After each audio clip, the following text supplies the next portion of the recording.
What's up, family? What's going on, friends? It's Eric J. Thomas. It's another great week, and I want to welcome you to Think Tank. As you already know, every single week I have an amazing interview with a person who I feel is changing the game and empowering the community and being a light up, being that person of positivity that we kind of need to see. And I'm so excited because the person I have today, as many of you know, my hometown is Detroit, Michigan, or whatever, and I've been blessed to just travel a lot for business and different things like that.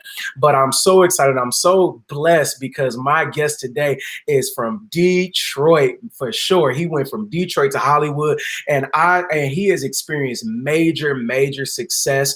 I know a lot of you are into Hollywood, or you want to go to Hollywood, or you've got these dreams and these aspirations. Many of you are even trying to make a change in your career or transition in some type of sense. So we're going to talk about all of those things today, and we're going to get down to the nitty gritty. So without further ado, I want to introduce to you, I'm going to call him Mr. Hollywood just for the sake of this interview. So I want to introduce to you Mr. Karon Joseph Riley. If you don't know him, you got to get to know him. What's up, man? How you doing today? What's up, King? How you doing, brother? Man, I'm great. It's a great day. I can't complain. The sun is shining. I woke up this morning. I'm in my right mind. I got my good health going on. And on top of that, I get to interview you, man, another great king out here changing the game. How's your day going? Man, you sound like my grandparents when you gave that whole opening about how your day going. My grandfather used to always say that, man, I'm breathing, old young fella. No, man, my day is great, man. Every day above ground, like you said, is a great day. Despite what the world is experiencing. Um, we started digital learning today at the house, so that's been a little hectic. Everybody's on, like my son is in school right here, my daughter's in school upstairs, my wife is on the car. There's just a lot going on. But other than that, bro, it's business as usual. Just trying to stay motivated and stay focused. Yeah, I completely understand that. I know digital learning has been a big concern for everybody. And by profession, I am an educator, and I've been doing that for the past 5 years. And I know we've had so many conversations about how we're going to transition the classroom from being in person to online, and what we're going to do and whether we're going to do this, and just literally just trying everything possible. So I know down where you are, you guys start school before we do. Yeah, we started today here. Yeah. Yeah, man. See, I'm gonna be honest with you. If I was down there right now, I can't say that my mind would be set to go back to work right now. Well, that's the thing. I always say I wish we were still on my like up north schedule, like going to school after that Labor Day weekend. You Yeah, get the whole month of August, which would be better for everybody at this point with the virus going on throughout the whole country. I thought everybody was going to push to after Labor Day just to yeah. see how numbers and stuff stemmed. Obviously we're not being led by anybody with any common sense. So it is what it is, and you just got to go with the flow and stay in your zone. Yeah, man, for sure. Many people were hoping for some type of easy transition or great communication, but we've realized we're not necessarily going to get that, which is unfortunate. But it Right. is what it is, man. Yeah. You listen. You got this. You got the beard and the hair going on. You make me want to grow my hair back, man. Oh man, this is what I do when I'm not working. We ain't been shooting nothing for a couple months because of this. I just tend to let all of it grow out. So when I book something, I need to, if I need a beard, I got it. I don't have to grow it. I could always cut it off. The hair, that's just I just left the barbershop and he just wanted to play with it and do something crazy with it. Um, but like I said, I keep everything along so I can, maneuver it and do what I need to do as far as the characters that I play. Right. You're not gonna go. If you had to get the beard, you're not gonna go and get the man weave beard. You know that they. Nah, nah, nah. I'm not doing no man weave beards. I'm not doing no man weaves. None of that stuff, dog. If I can grow it, I'm gonna grow it. If I can't, don't have time, then that character just ain't wearing it. I understand. They say, a lot of y'all, I know y'all have so many tricks, for based off of the type of movie or the show that you're on, so many tricks to change your appearance. I know back in the day, a lot of it used to have to be natural, you know what I'm saying? But Yeah, these yeah. days, you can create a Oh whole, yeah. Nowadays, yeah, you got people out here that's it's a barber in Atlanta, bro. She puts people whole like she can go get you this right now. What I got right here, and it looks like it's yours, and you could have came in and looked with the George Jefferson. man, wow. And the only thing about that, I think you just can't go swimming. Yeah, you can't go swimming. Yeah, you can't go swimming. I definitely think that's probably not recommended with those hair pieces on. So, I understand that. but you're right though. You can definitely create looks now that we couldn't do 20 years ago. But that don't make it right. Yeah, man, that definitely don't make it right. So for those of you who are watching again, my special guest today is Karon Joseph Wiley. I had to practice saying that because I kept on saying Wiley because I think the R in Karon threw me off, and I would just switch to a W automatically. So, Yeah, it's all good. but Karon Joseph Riley, for those of you who don't know, he started off in the NFL, and if I recall correctly, you started with the Chicago Bears, right? Yep, drafted in 2001 to the Bears. Sent down here to Atlanta Falcons. This is where I got here to Atlanta and been there from 2002 to 2005. Then with the Redskins for a minute, Toronto, a couple years in arena, and then I start transitioning into acting. So Wow, man. So what I really would like to know, was it always your plan to play professional football? it was my plan to be a professional athlete. Okay. My first love and my first original goal was to play basketball. I mean, that was my main sport. We spoke before we started about some people we knew in high school. Most people knew me from basketball in the city. But I started playing football like my junior year in high school just to, I guess, shore up some of my bets, making sure I was able to at least have, pay for college for my parents and I had to worry about that. Basketball was one of those things that was, if you know King's history at that time before Coach White got there, we was kind of sucky for a while. But Coach Benny White came in my senior year and turned it all around and got the King program some respect and because the football was already that was the main thing at King was football. So I joined the football team and played those last 2 years, and when it got time to decide to go to college on a scholarship, I chose football just because I was like, well, let me look at the game of basketball and where it's going. I'm 6'3", 6'4" with the right shoes on. These dudes are getting taller, longer, faster. I'm like, yo, I'm gonna go ahead and stick with this football. And it panned out like I thought it would, and it uh, it worked out in that aspect. Yeah, so for sure, you definitely had an interesting football career. You transferred from the Bears to the Falcons, and then I think you were with Toronto and Washington, and I think you ended with the Gladiators, if I recall correctly. Yep, yep. The two last few years in arena, it was right around the time I met my wife, and we were kind of transitioning to a new life with as a family. And the arena thing came along, and it was actually paying some good money at the time. And I was like, well, I'm not going to be able to make this kind of money in 6 months nowhere else right now. So let me go ahead and get that. So Right. it helped us with the transition from into marriage and family life like that. So I did those last few years, and rest is history. I just kind of kept moving forward after that. Right. Now, for those of you though, now for those who do not remember, again, Karan is from Detroit, and he made his transition, through playing football into college, and then now he is an actor. Now, you said your wife. Now, Mm-hmm. I want you to tell the people, because I don't think they know, who is your wife. Oh man, my wife is the uber talented, beautiful um, Terry J. Vaughn. That's who I'm married to. We've been married now going on 13 years. We have three children, and yeah, she's everybody who, if you our age and younger, you know who she is. You know what I'm saying? So um, it's just immense talent and great career, and still growing and still growing. She's doing a lot of directing and producing, and still acting. So we just all evolving and growing at our paces, and it's been remarkable for me to see and be around for her. These last 13 years of her journey, and because I watched it from afar before I met her. So um, yeah. So that's our life. Well, congratulations to you on 13 successful years of marriage. I know we're not seeing a lot of successful marriages these days, marriages that don't make it, past even the first year or the first 5 years. So, congratulations to you, being married to an individual in which you've been able to find a way to build a life with. Especially out in that whole creative acting community and things of that nature. So, congratulations on that. For those of you who do not know who Terry J. Vaughn is, I'm just gonna say this and then we're gonna move on because the interview's not about her. You know her as Lovita Alizé Jenkins from the Steve Harvey Show. Now, if you don't know her from there, I can say some other things you may know her from, but honestly, I just feel like if you don't know that humble beginning, then I don't really know what to tell you. But anyway, moving on.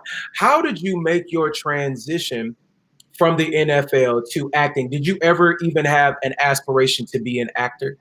Yeah, I wanted to be an actor before I wanted to be an athlete. Okay. Um, I in the first grade, I played Puss in Boots in a play, Okay. and from that moment when I said my one line at the time, it was "Not I," said the cat. That was my line, right? And my mother and them, they screamed, and it was just a crazy roar from the crowd. And I was like, yeah, that's what I want to do for the rest of my life, basically. And then after that, my athleticism was discovered through going out and trying to play sports and basketball and all that nature. And they, my parents and everybody was like, oh man, you got a chance to be an athlete, boom, boom. So for me, it was all performing. So it wasn't like a bad thing for me to be in sports. I was like, oh, this is still performance for me, and it was fun. The football field was the stage, the basketball court was the stage. It was all the stage for me, and the plan was I'm gonna go ahead and I'm gonna do this sports things for as long as I can do it, and once it's over, I'll go ahead and get on my acting. And just case in point, even at the combine, and people don't know what the combine is when they interview you and run you all up and down the field, make you do all these tests before you get to the NFL. Basically a slave trade. But they would ask you these questions trying to figure out your psychology and what makes you tick, right? So they ask you things like, what's your plans for after football? And even then, I was like, when I finish with football, I'm going to Hollywood. I'm gonna take it over. That's my plan. Oh, so you want to be an actor? I said, no, I'm going to be an actor. It's just as soon as I finish doing this, I'm gonna do that. And they kind of looked. They wrote something down in the notebook. And looking back on it, I probably answered it wrong.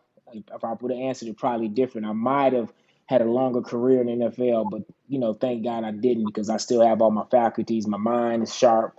I don't have any of those issues with the brain. Got some arthritis in my body, but Yeah. I would have got that doing anything.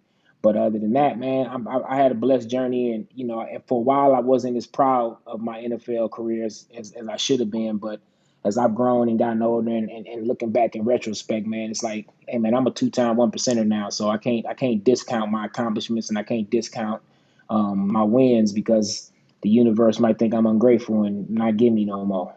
Yeah, I understand that for sure.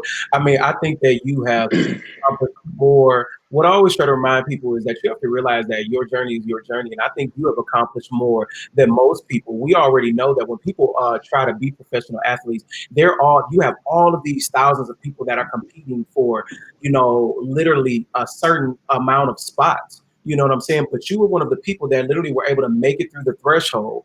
So that in itself, speaks to what was already in store for you, what you already had laid up, as a part of your purpose and your destiny. And I think that makes an important difference in the world. I mean, I think a lot of people can say, look, it's already, you know what I'm saying? It's already a lot of people who are trying to get into these places and into these spaces where there essentially is no room for everybody. And once you're one of those people who have the opportunity to sit at the table and get into the room, I think that's an accomplishment that nobody can take away from you. You said you're a Yeah. two-time one percenter. Yeah, absolutely, and that's one of the things I put on the bottom of my Instagram stuff now, like one of my little tags: two-time one percenter, verified since '78. Yeah, I don't have a blue check yet. I don't know why, because I see people who have those checks and they haven't accomplished a quarter of what I've done. But it's life, and I'm not looking for Instagram or anybody in social media world to verify me or anything I do. And that's just a healthy way, I think, of looking at all of it, because it's how life is set up, bro. They want you to build up so they can pull you down anyway. So if you just climb and do all your own thing and not worry about it, the good or the bad, then you usually can stay in a good, a good center lane, and not have a whole lot of problems. yeah, for sure. I think if you need help with a blue check, we'll talk after this. I might be able to help you out. Yeah, So that hook me up with the blue check. But I ain't paying for no. I ain't paying for nothing I already did. But people can't. You ain't. Yeah. That's why I just can't. I can't. It don't sit well with me. Pay for you to tell me I'm somebody. You got me fucked up. I can't do that. major facts. Now, I have all of these King Crusaders in my comments, and it's gonna wear me out. Oh Be- yeah, KC fired up, baby. I'm sorry. We represent how many Cast Tech people you had? Oh my God, don't do that. Don't start talking junk See, because that's what I'm just trying to tell I you. could make one post, I could send one Brandon Hunter. quick, and they'll come light this mug up and Well, hey man, hey dog, oh you see my king people, they here, dog. We in the building, baby. we got This how we roll. Detroit King, baby. We got Mike Rice saying class of 98 or No, 90. that's 96. Yeah, I know Mike. I know Mike. Yeah, and I know Yeah, Mike. Yeah, all yeah. day. And then we got Dr. Cecil Forbes who said, That's my brother right there. That's my brother right there, man. That's his squad. That's his squad for life, man. Me and Cecil got me. He know where all the bodies buried, and I know all his buried, baby. That's how deep we go. oh my God. He said, see, he said 32. 3200, baby. Yeah, you know what it is. He said, and then Mike Rice said, Eric, you even have the framing in black and gold. You know what it is, bro. Wow. Yeah, yeah, Mike. Yeah, he don't even. Hey, he don't even know he's a king crusader in spirit. Everybody was a king crusader in spirit. But like you said, everybody can't sit at the table. You said that early in your interview. Everybody not able to sit at the table, so it Wow, my is what it words are is. being used against me. That's crazy.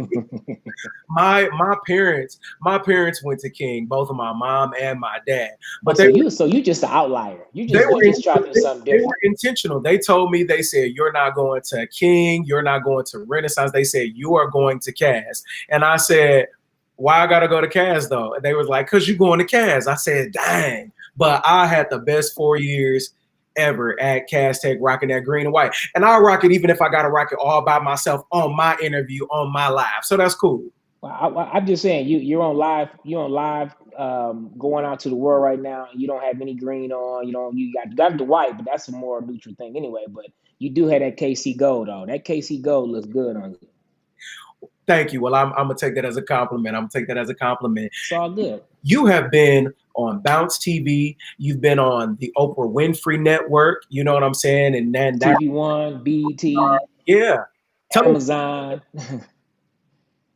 tell us. Man, yeah, it's been a blessing, man. It is what it is. Like you said, your parents were intentional about what they did with you and sent you, and I've been intentional about everything I've done in my life, bro. So, none of it's been by accident. It's all been by what I've attracted and pulled to me by my intentions and my focus.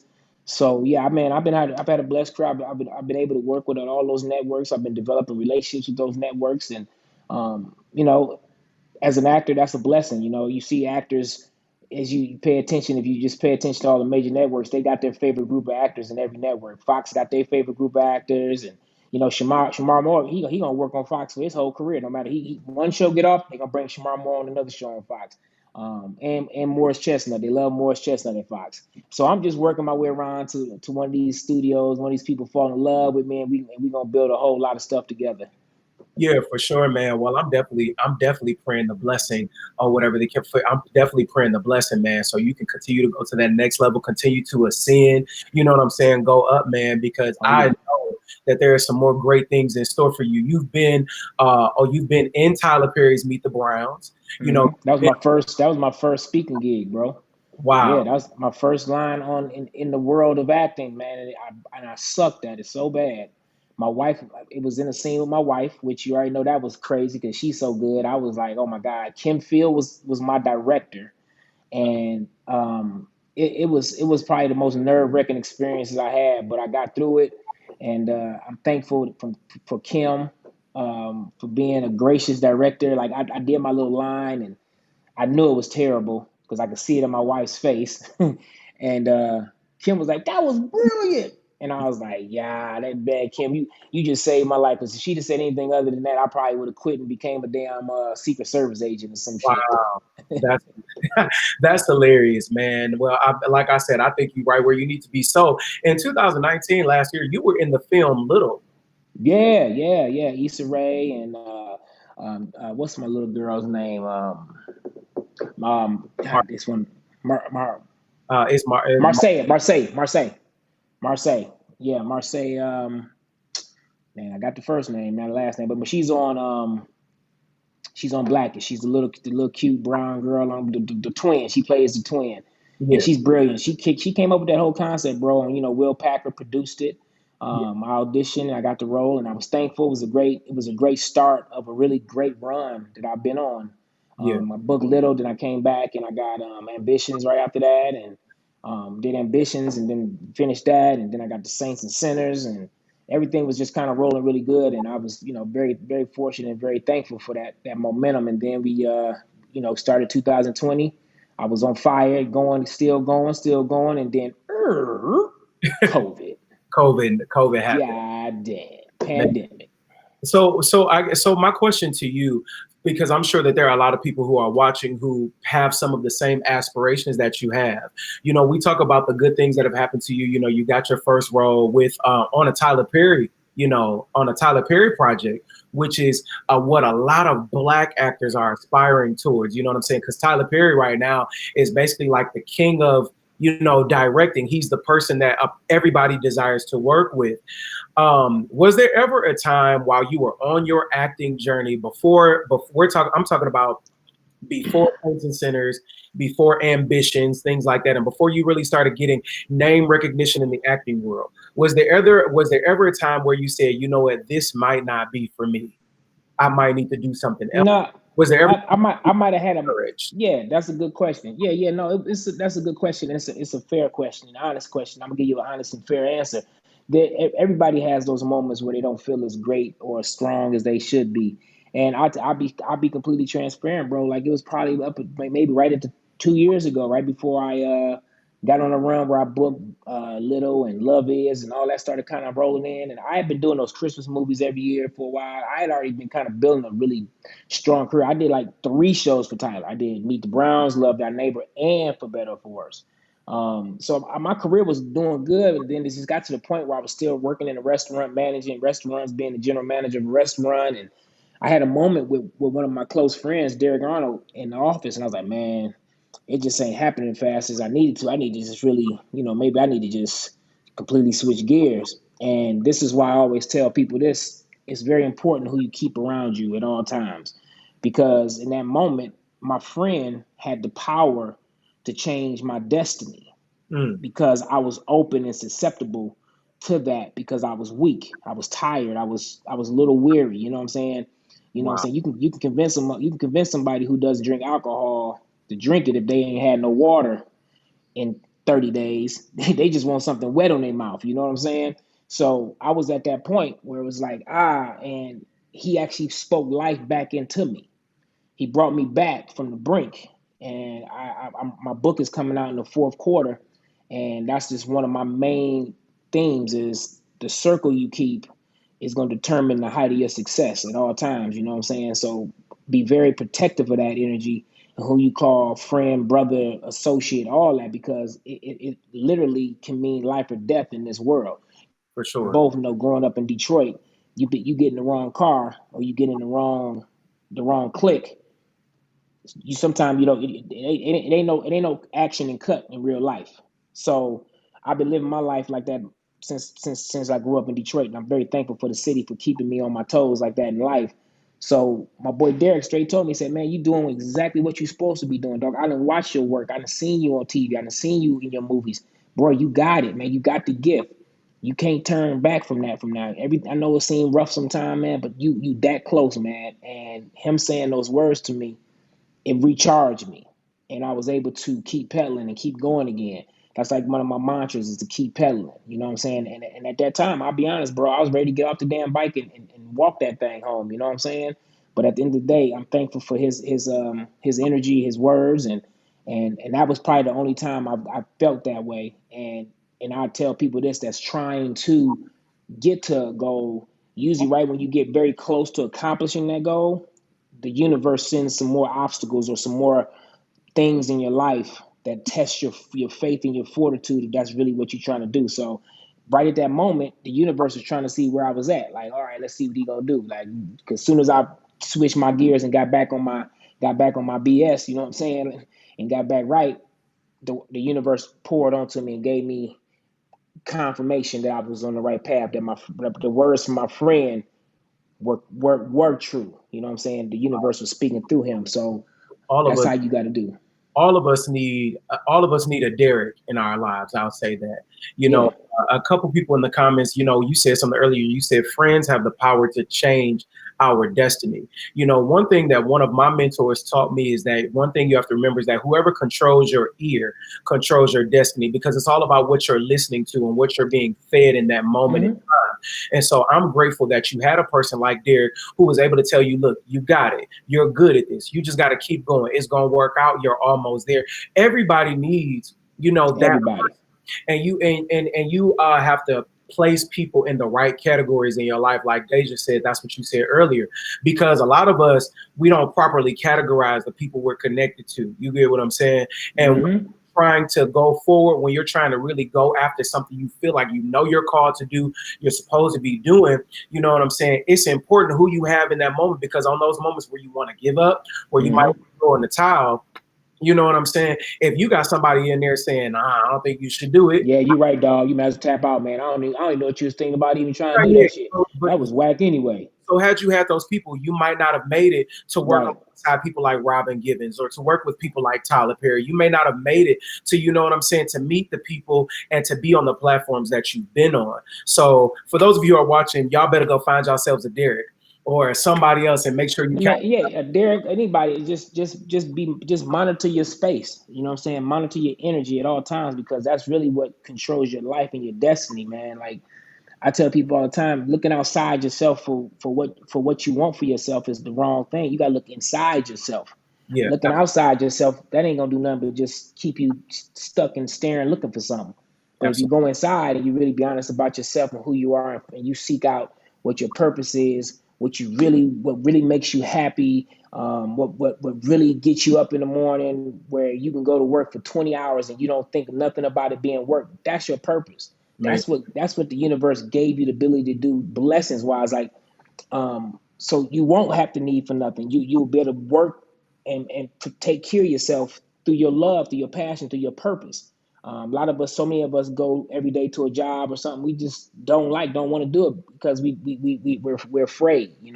We're fearful of stepping out there on that faith of ourself, because us as Black people, we've been taught to look for faith outside of ourselves, and that's how we have been subjugated so long in what's happening. You know what I'm saying? We've all been kind of Americanized in our way of thinking. So once we can get past that and understand that we're the most spiritual beings on the planet, and if we can just stay focused on our own inner power, that the world moves for us, man. We built this world, the whole world. Like, trust and believe, dog. We did it.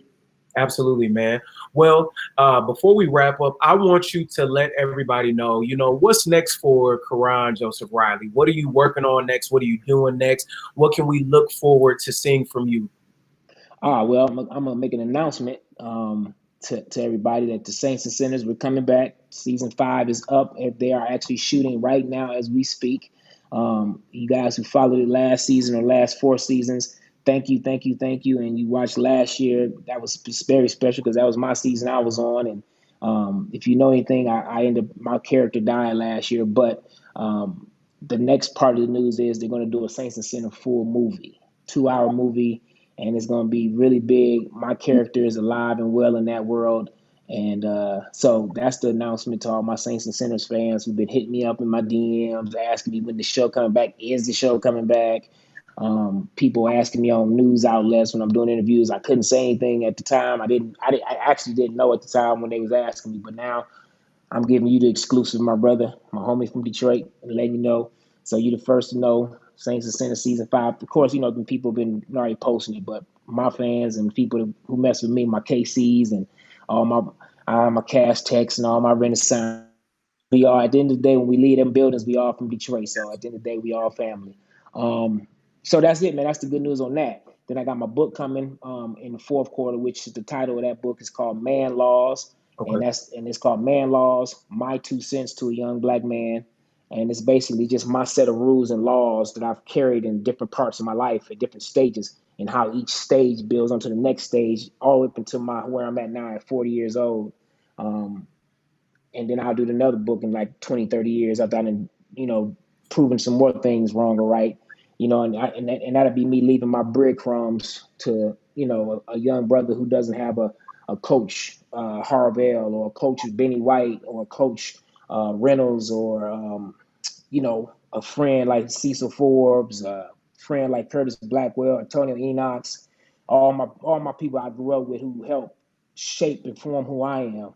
Um, that's my part of giving back to a brother who doesn't have any of those people and maybe he can have one in his back pocket. And you know, it's going to be a section in the book where you learn how to tie a tie, how to change a tire, how to put a condom on properly, things of that nature that, you know, us as black men sometimes we take for granted if we had those people in our lives, but it's a lot of us who don't. So I'm Yeah. just doing my little part with that. I wrote and produced my own pilot that I wrote called The Fellas. That's coming. Working on getting that finished up, edited up, and mentioned the Saints and Sinners stuff already. And I got another movie coming out, probably third quarter, I think, called Red Winter. It's a thriller. It's really fun. We shot up in the mountains right before the quarantine jumped off. It's starring Ashley Williams. Who else? Vernon Davis. He produced it. He's one of the stars in it. My NFL brothers, and he's you know, I've been busy, man. I was, like I said, I was busy up until the quarantine, so I still got stuff coming. And, you know, Coins for Love just aired on TV One a couple weeks ago. Yeah. That's still available for people to watch, and you know, I'm writing. I'm working on some things. I'm about to shoot a pilot tomorrow for my dear friend Patrice Lovely, who played. Yeah. Isn't that didn't she play Oh, Patty? yep, we're shooting a pilot for her. Yep, we're doing something for her, so that's gonna be great. We just working, man. We just trying to stay creative and stay busy, and just keep pedaling, bro. Well, congratulations, man. Much best wishes to you. You know, definitely praying for you. You know what I'm saying? Excited for everything that you're going to do. Your book. Thank you for the exclusive, man. I feel, I don't know, I'm about to go post that right there and say, look, y'all, I got the exclusive, man. So we got a Saints and Sinners movie. We got the next season coming out. I'm looking forward to Red Winter, number one, because scary movies and thrillers are my favorite types of movies. So all I'm saying is that I hope in the movie that if you are on the verge of being murdered, you just not killed first. Because you know they killed Nah, him. nah, nah, yeah, nah, nah, nah, nah. I made it. I think through most of it. Okay, okay, okay, cool, man.